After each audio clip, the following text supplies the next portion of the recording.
जय हिंद। आज question number 51 से स्टार्ट करते हैं। निम्नलिखित कथनों पर विचार कीजिए। संविधान में संशोधन राष्ट्रपति की पूर्व अनुमति से ही आरंभ किया जा सकता है। दूसरा कथन, सभी संविधान संशोधन विधेयकों को प्रत्येक सदन में साधारण बहुमत से पारित किया जाना आवश्यक है। उपर्युक्त कथन में से कौन से कथन सही है? इसका सही उत्तर हो जाएगा विकल्प डी, न तो एक और ना ही दो, क्योंकि विधेयक को या तो किसी मंत्री या किसी गैर सरकारी सदस्य द्वारा पुनर्स्थापित किया जा सकता है और इसके लिए राष्ट्रपति की पूर्व अनुमति की आवश्यकता नहीं होती है। और संशोधन वाले विधेयकों को सदन के कुल सदस्य संख्या का बहुमत और सदन में उपस्थित एवं मत देने वालों सदस्यों के 2/3 बहुमत से पारित करना अनिवार्य है। क्वेश्चन नंबर 52, संविधान की प्रस्तावना के संदर्भ में निम्नलिखित कथनों पर विचार कीजिए। प्रस्तावना में कहा गया है कि संविधान भारत की संविधान सभा से अपना प्राधिकार प्राप्त करता है। ये संविधान सभा से नहीं, लोगों से प्राप्त करता है, इसलिए ये गलत है। कथन 2, भारतीय संविधान प्रस्तावना से आरंभ होने वाला विश्व का पहला संविधान है। ये भी गलत है, क्योंकि विश्व का पहला संविधान प्रस्तावना से आरंभ होने वाला USA का है, इंडिया का नहीं है। कथन 3, प्रस्तावना संविधान का भाग है तथा संविधान की व्याख्या में स्पष्टता प्रदान करता है। ये कथन सही है, इसलिए इसका सही उत्तर हो जाएगा विकल्प बी, केवल 3। क्वेश्चन नंबर 53, यदि भारत का राष्ट्रपति संविधान के अनुच्छेद 359 के तहत प्रदान की गई अपनी शक्ति का प्रयोग करता है तो राष्ट्रपति किसी भी राज्य के लिए अध्यादेश की उद्घोषणा कर सकता है। ये गलत है। उच्च न्यायालयों की शक्तियों को उच्चतम न्यायालय द्वारा अवशोषित कर लिया जाता है। ये भी गलत है। सी, राष्ट्रपति को कुछ मूल अधिकारों के प्रवर्तन को निलंबित करने का अधिकार प्राप्त होता है। ये कथन सही है। डी, यह राष्ट्रीय आपात का विस्तार देश के केवल कुछ भागों में कर सकता है, पूरे देश में नहीं, जबकि ऐसा नहीं है। वो कुछ भागों में भी कर सकता है और कुछ पूरे देश में भी कर सकता है, इसलिए ये कथन गलत है। इसका सही उत्तर हो जाएगा विकल्प सी। क्वेश्चन नंबर 54, हाल ही में सुर्खियों में रहा जेनो ट्रांसप्लांटेशन है। यह किसी पादप को एक स्थान से दूसरे स्थान पर ले जाने की तकनीक या विभिन्न प्रजातियों के बीच अंगों का प्रत्यारोपण, रानी विहीन कॉलोनियों में मधुमक्खियों को आकर्षित करने की तकनीक, डी, जीवों के विशिष्ट समुदायों के बीच माइक्रोबायोटा में परिवर्तन। इसका सही उत्तर हो जाएगा विकल्प बी, विभिन्न प्रजातियों के बीच अंगों का प्रत्यारोपण। क्वेश्चन नंबर 55, भारत में मार्शल लॉ के संदर्भ में निम्नलिखित कथनों पर विचार कीजिए। भारतीय संविधान के अनुच्छेद 34 में मार्शल लॉ को परिभाषित किया गया है। यह कथन गलत है। मार्शल लॉ को संविधान में परिभाषित किया ही नहीं गया है। कथन 2, मार्शल लॉ और राष्ट्रीय आपातकाल दोनों को देश के किसी भी हिस्से में लागू किया जा सकता है। यह कथन सही है। इसका सही उत्तर हो जाएगा विकल्प बी, केवल 2। मार्शल लॉ और राष्ट्रीय आपातकाल दोनों को किसी भी विशिष्ट क्षेत्र में लागू किया जा सकता है, हालांकि राष्ट्रीय आपातकाल का दायरा कहीं अधिक व्यापक होता है। क्वेश्चन नंबर 56, भारत में पदोन्नति में आरक्षण लागू करने के दौरान अनुसूचित जाति और अनुसूचित जनजाति से संबंधित लोगों के प्रतिनिधित्व के संदर्भ में निम्नलिखित कथनों पर विचार कीजिए। पहला कथन, लोक नियोजन में लोगों के किसी वर्ग के प्रतिनिधित्व की अपर्याप्तता को दर्शाने वाले मात्रात्मक आंकड़े एकत्र करने के लिए राज्य बाध्य है। ये कथन सही है। कथन 2, क्योंकि इसमें एम नागराजवाद और जनरल सिंहवाद में न्यायालय द्वारा यह निर्णय के अनुसार राज्य मात्रात्मक आंकड़ों को एकत्र करने के लिए बाध्य है, इसलिए यह कथन सही है। अब कथन 2 पे आते हैं। पदोन्नति संबंधी पदों में आरक्षित श्रेणियों के प्रतिनिधित्व की अपर्याप्तता का आकलन का उत्तरदायित्व केंद्र सरकार पर है। ये गलत है, क्योंकि ये राज्य सरकार पर है, इसलिए ये कथन गलत हो जाता है। इसका सही उत्तर हो जाएगा विकल्प ए, यानी केवल 1। क्वेश्चन नंबर 57, भारतीय परिषद अधिनियम 1861 में निम्नलिखित में कौन सा प्रावधान भारत में पहली बार प्रस्तुत किए गए? पहला, भारतीय प्रशासन में अध्यादेश जारी करने की शक्ति, ये सही है। वायसराय की परिषद में गैर सरकारी सदस्यों के रूप में भारतीयों का नाम निर्देशन, ये भी कथन सही है। कथन 3, भारत के राज्य सचिव का नया पद, ये गलत है। नीचे दिए गए कूट का प्रयोग कर सही उत्तर चुनिए। इसका सही उत्तर हो जाएगा 1 और 2, यानी ऑप्शन बी, केवल 1 और 2। क्वेश्चन नंबर 58, भारतीय संविधान के अनुच्छेद 1 के तहत भारतीय संघ की अभिव्यक्ति में निम्नलिखित में से कौन शामिल है? पहला, राज्य; दूसरा, संघ राज्य क्षेत्र; तीसरा, ऐसे राज्य जो भविष्य में भारत द्वारा अर्जित किए जाएंगे। भारतीय संघ की तुलना में भारत का राज्य क्षेत्र एक व्यापक अभिव्यक्ति है, क्योंकि भारतीय संघ में केवल राज्य शामिल हैं, जबकि भारत के राज्य क्षेत्र में न केवल राज्य बल्कि संघ राज्य क्षेत्र तथा ऐसे अन्य राज्य क्षेत्र भी शामिल हैं जिन्हें भारत सरकार द्वारा भविष्य में अर्जित किया जा सकता है। इसलिए इसका सही उत्तर हो जाएगा विकल्प ए, केवल 1। क्वेश्चन नंबर 59, निम्नलिखित में से कौन से सरकार की संसदीय प्रणाली की को परिभाषित करने वाली विशेषता है? कार्यपालिका, विधायिका और न्यायपालिका के मध्य शक्तियों का सुस्पष्ट पृथक्करण, ये कथन गलत है, क्योंकि सरकार की संसदीय प्रणाली में शक्तियों का सुस्पष्ट पृथक्करण नहीं होता है। यहाँ कार्यपालिका विधायिका का एक भाग होता है। कथन 2, कार्यपालिका का विधायिका के प्रति उत्तरदायी, ये सही है। यह सरकार की संसदीय प्रणाली की सबसे महत्वपूर्ण परिभाषित विशेषता है, जिसमें कार्यपालिका विधायिका के प्रति उत्तरदायी होती है। कथन 3, केंद्र और राज्य के मध्य शक्तियों का विभाजन, ये कथन गलत है, क्योंकि शक्तियों के विभाजन का सरकार की संसदीय प्रणाली से कोई संबंध नहीं है, क्योंकि शक्तियों का विभाजन स्वयं शासन तंत्र को परिभाषित करने के तरीकों के बजाय राज्यों के विकेंद्रीकरण और स्वायत्तता से अधिक संबंधित है। इसलिए इसका सही उत्तर हो जाएगा विकल्प सी, केवल 2। क्वेश्चन नंबर आते हैं 60, संपत्ति के अधिकार के संदर्भ में निम्नलिखित में से कौन सा सही है? यह एक विधिक अधिकार है, सही है। इसे संसद की साधारण विधि द्वारा सीमित किया जा सकता है, जी ये भी सही है, क्योंकि संपत्ति का अधिकार अब मौलिक अधिकार नहीं है, इसलिए इसे साधारण विधि द्वारा सीमित किया जा सकता है। उल्लंघन से के मामले में पीड़ित व्यक्ति इसे प्रवर्तित कराने के लिए सीधे उच्चतम न्यायालय जा सकता है, ये कथन गलत है। इसका सही उत्तर हो जाएगा विकल्प ए, केवल 1 और 2। क्वेश्चन नंबर 61, निम्नलिखित में से कौन से सिद्धांत संविधान सभा द्वारा पारित उद्देश्य प्रस्तावना में शामिल थे? पहला, स्वतंत्र भारत और इसके संविधान की शक्तियों एवं प्राधिकार का स्रोत लोग होंगे, सही है। अल्पसंख्यक और अन्य पिछड़े वर्गों को पर्याप्त सुरक्षा प्रदान की जाएगी, ये भी कथन सही है। तीसरा कथन, भारत विश्व शांति को बढ़ावा देने के लिए पूर्ण और स्वेच्छापूर्वक योगदान करेगा, यह भी सही है। नीचे दिए गए कूट का प्रयोग कर सही उत्तर चुनिए। इसका सही उत्तर हो जाएगा विकल्प ए, 1, 2 और 3। क्वेश्चन नंबर 62, हाल ही में बुलगोटी सुर्खियों में रहा बुलगोटी शब्द किससे संबंधित है? बुलगोटी एक लता है जो पादप को जमीन के निकट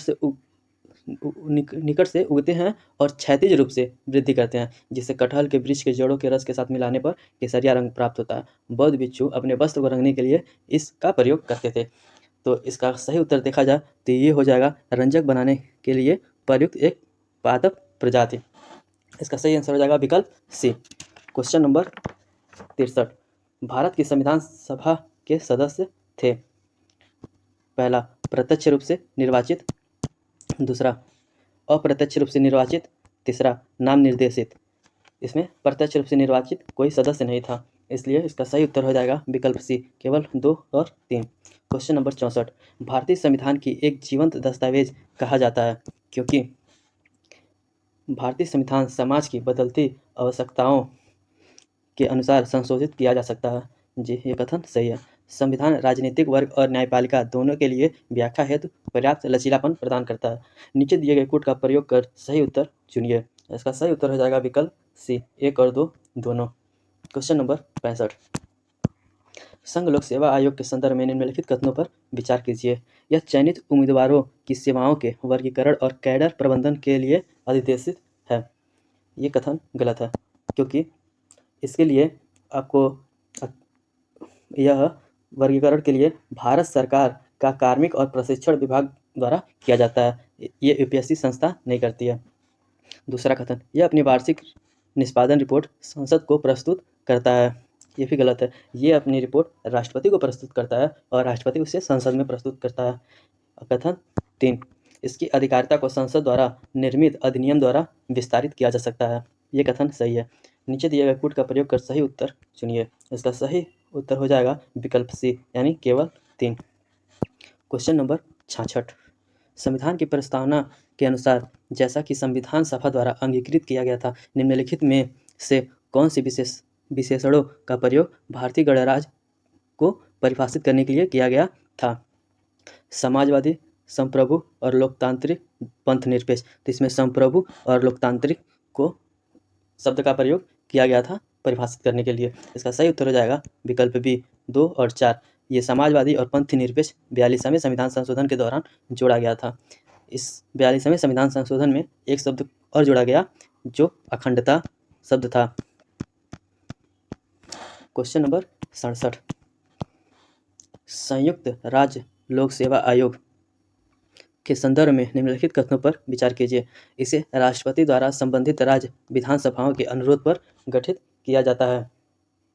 कथन ये सही नहीं है, क्योंकि ये संयुक्त राज्य लोक सेवा आयोग संबंधित राज्य विधानसभाओं के अनुरोध पर संसद के एक अधिनियम द्वारा गठित किया जाता है। कथन 2, इसके सदस्य 6 वर्ष की अवधि के लिए या 62 वर्ष की आयु प्राप्त करने तक जो भी पहले हो पद धारण करते हैं। ये सही है। यह अपना वार्षिक प्रतिवेदन राष्ट्रपति को प्रस्तुत करता है।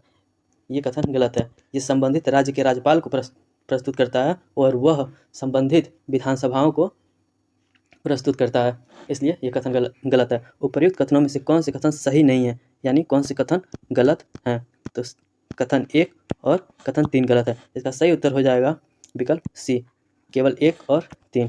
क्वेश्चन नंबर 68, भारत के सॉलिसिटर जनरल के संदर्भ में निम्नलिखित कथनों पर विचार कीजिए। भारत के सॉलिसिटर जनरल का पद का उल्लेख भारतीय संविधान में किया गया है। ये कथन गलत है, क्योंकि अनुच्छेद 76 में सॉलिसिटर जनरल और एडिशनल सॉलिसिटर जनरल का उल्लेख नहीं किया गया है। कथन 2, सॉलिसिटर जनरल की भूमिका महान्यायवादी को उसके आधिकारिक उत्तरदायित्व को पूरा करने में सहायता करना है। उपर्युक्त कथनों में से कौन सा कथन सही है? इसका सही उत्तर हो जाएगा विकल्प बी, केवल 2। क्वेश्चन नंबर 69, भारत के संविधान सभा का विचार निम्नलिखित में से किसने सबसे पहले रखा? ये तो सबसे आसान क्वेश्चन है। ये लगभग पीसीएस में भी कई बार पूछा जा चुका है। इसका सही उत्तर हो जाएगा ऑप्शन बी, एम.एन. राय। क्वेश्चन नंबर 70, उत्तरी अटलांटिक संधि संगठन नाटो के संदर्भ में निम्नलिखित कथनों पर विचार कीजिए। यह इस सिद्धांत के लिए प्रतिबद्ध है कि इसके सदस्यों में से किसी एक के विरुद्ध हमले को सभी के विरुद्ध हमला माना जाएगा। ये कथन सही है। इसका मुख्यालय ब्रुसेल्स, बेल्जियम में है। ये भी कथन सही है। उपयुक्त कथन में से कौन सा सही है? इसका सही उत्तर हो जाएगा विकल्प सी, 1 और 2 दोनों। क्वेश्चन नंबर 71, निम्नलिखित कथनों पर विचार कीजिए। आपातकाल के दौरान भारत के संघीय ढांचे के एकात्मक स्वरूप में परिवर्तन जर्मनी के बीमर संविधान से लिया गया है। ये कथन गलत है, क्योंकि राजनीतिक व्यवस्था का संघीय से एकात्मक स्वरूप में इस तरह का परिवर्तन विश्व के किसी भी संविधान से नहीं लिया गया है। कथन 2, आपातकाल के दौरान मौलिक अधिकारों का निलंबन भारतीय संविधान की एक अनूठी विशेषता है। उपयुक्त कथनों, ये भी कथन गलत है। और देखते हैं उपयुक्त कथनों में से कौन सा कथन सही है, क्योंकि आपातकाल के दौरान मौलिक अधिकारों के निलंबन की विशेषता जर्मनी के बीमर संविधान से ली गई है। यह भारत की विशेषता में नहीं है, इसलिए इसका सही उत्तर हो जाएगा विकल्प डी, ना तो 1 और ना ही 2। क्वेश्चन नंबर 72, राज्यों को पुनर्गठन करने की संसद की शक्ति के संदर्भ में निम्नलिखित कथनों पर विचार कीजिए। इस प्रकार के परिवर्तनों पर विचार करने वाला कोई भी विधेयक राष्ट्रपति की पूर्व सिफारिश से संसद में पेश किया जा सकता है। जी, ये कथन सही है, क्योंकि राज्यों के पुनर्गठन के संबंध में परिवर्तनों पर विचार करने वाला कोई भी विधेयक राष्ट्रपति की पूर्व सिफारिश से ही संसद में पेश किया जाता है। दूसरा कथन, अनुच्छेद 3 के तहत किसी भी राज्य के क्षेत्र को कम करने की संसद की शक्ति किसी भारतीय क्षेत्र को एक विदेशी राज्य में सौंपने की शक्ति शामिल है। कथन 2 सही नहीं है, क्योंकि अनुच्छेद 368 के तहत संविधान में संशोधन करके ही भारतीय क्षेत्र को एक विदेशी राज्य को सौंपा जा सकता है। अभी हाल ही में किस संविधान संशोधन से भारत और बांग्लादेश के बीच ये कुछ क्षेत्र दिए गए हैं और बांग्लादेश से कुछ क्षेत्र लिए गए हैं। ये किस संविधान संशोधन से हुआ है आप लोग बताइएगा। कथन यानी ये गलत हो गया दूसरा कथन। तीसरा कथन है कि राज्यों के पुनर्गठन के उद्देश्य से संबंधित कोई भी विधेयक संसद में विशेष बहुमत से पारित किया जाता है। ये भी कथन गलत है। राज्यों के पुनर्गठन के उद्देश्य से संबंधित कोई भी विधेयक संसद में साधारण बहुमत से किया जाता है, न कि विशेष बहुमत से। इसका उपर्युक्त कथनों में से कौन सा सही है? इसका सही उत्तर हो जाएगा विकल्प ए, केवल एक। क्वेश्चन नंबर 73, राज्य के महाअधिवक्ता के संदर्भ में निम्नलिखित कथनों पर विचार कीजिए। यह राज्यपाल द्वारा नियुक्त किया जाता है, ये सही है। राज्य के अधिवक्ता के रूप में नियुक्त होने के लिए उसकी आयु कम से कम 35 वर्ष होनी चाहिए, ये गलत है, क्योंकि कहीं आयु का जिक्र नहीं किया गया है। उसे केवल ये योग्यता रखी गई है कि वह भारत का नागरिक हो और 10 वर्षों तक न्यायिक पद पर रहा हो या 10 वर्षों तक उच्च न्यायालय का अधिवक्ता रहा हो। कथन 3, उसका पारिश्रमिक राज्यपाल द्वारा निर्धारित किया जाता है, ये सही है। उपर्युक्त में से कौन से कथन सही हैं? पहला और तीसरा। जिसका सही उत्तर हो जाएगा विकल्प सी, 1 और 3। क्वेश्चन नंबर 74, निम्नलिखित में से कौन सी रीट निजी व्यक्ति के साथ साथ सार्वजनिक प्राधिकरण के विरुद्ध भी जारी की जा सकती है? बंदी प्रत्यक्षीकरण, परमादेश, प्रतिषेध। इसका सही उत्तर हो जाएगा, अगर इन तीनों में देखा जाए तो केवल बंदी प्रत्यक्षीकरण ऐसा है जो निजी व्यक्तियों के साथ साथ एक सार्वजनिक प्राधिकरण के विरुद्ध भी जारी की जा सकती है, जबकि अन्य रीटें जैसे परमादेश, प्रतिषेध और उत्प्रेषण केवल सार्वजनिक प्राधिकरणों के विरुद्ध ही जारी की जा सकती है, किसी निजी व्यक्ति के विरुद्ध नहीं। इसलिए इसका सही उत्तर हो जाएगा विकल्प ए, केवल एक। क्वेश्चन नंबर 75, भारतीय संविधान के अनुच्छेद 33 के संदर्भ में निम्नलिखित कथनों पर विचार कीजिए। पहला, अनुच्छेद 33 के तहत विधि निर्माण की शक्ति केवल संसद को प्रदान की गई है, न कि राज्य विधान सभाओं को, ये कथन सही है। अनुच्छेद 33 के तहत निर्मित विधियों को किसी मूल अधिकार के उल्लंघन के आधार पर किसी भी न्यायालय में चुनौती नहीं दी जा सकती है, दूसरा कथन भी सही है। तीसरा, अनुच्छेद 33 के तहत निर्मित विधियां केवल युद्ध कर्मियों और सशस्त्र बलों के अधिकारियों को सम्मिलित करती है, यह कथन गलत है, क्योंकि सशस्त्र बलों के सदस्य वाक्यांश में सशस्त्र बल के नाई, बढ़ई, मैकेनिक, रसोइया, चौकीदार आदि जैसे भी कर्मचारी शामिल हैं जो गैर युद्धक कर्मचारी हैं, इसलिए ये कथन गलत है। उपर्युक्त में से कौन से कथन सही हैं? तो इसका सही उत्तर हो जाएगा विकल्प ए, केवल 1 और 2। और आगे के 25 क्वेश्चन दूसरे वीडियो में आप देख सकते हैं।